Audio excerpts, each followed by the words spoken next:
completely distanced himself from the company's accounting irregularities. Well, those irregularities almost collapsed one of the country's biggest furniture and household goods retailers. Jooste says when the scandal was reported back in December of 2017, he had already left the company.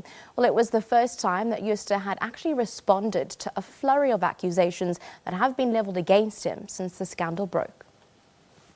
Finally, a time to reckon for the man who's always been blamed for arguably the country's biggest corporate scandal.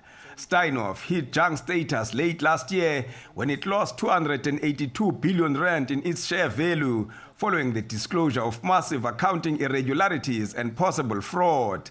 Jooste himself says his family trust has lost almost 3 billion rand in its share value.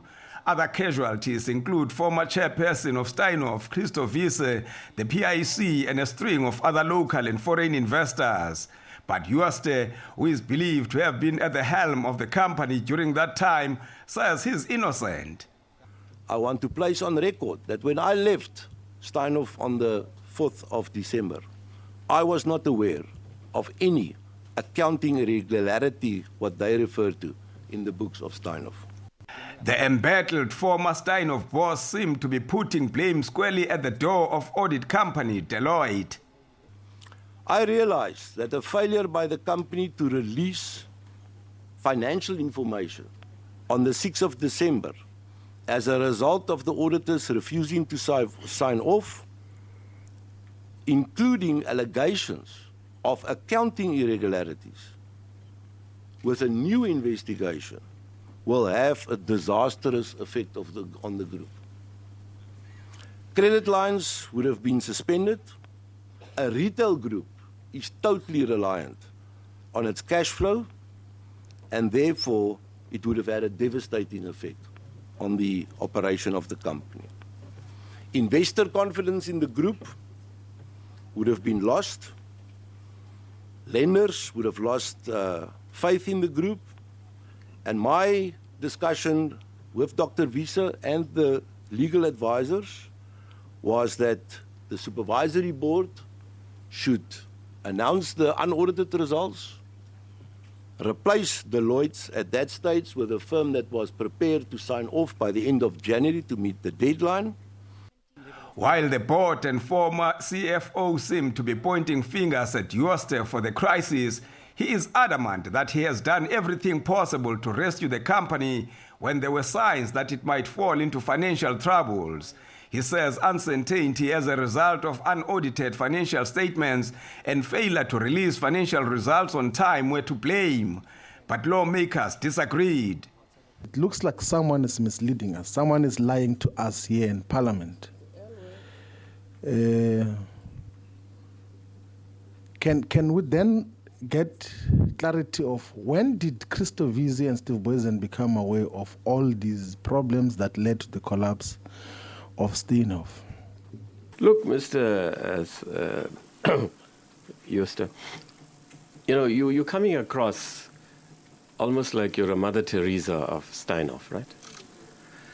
It's only when you're being prodded by members that you concede. Prior to the nudging and cajoling, almost goading by members, there wasn't even an inkling of regret. Mr. Jooste, what surprises me most about your evidence is there's no contrition, no apology to the thousands of people, including pensioners, who you yourself concede suffered major financial loss. You come over, frankly, a little bit like Jeff Skilling did before Congress in the United States. Jooste used his time to hit back at his distractors. He even refuted the narrative that this is the country's biggest corporate scandal. In terms of the biggest corporate scandal, the biggest corporate failure in South Africa, yes.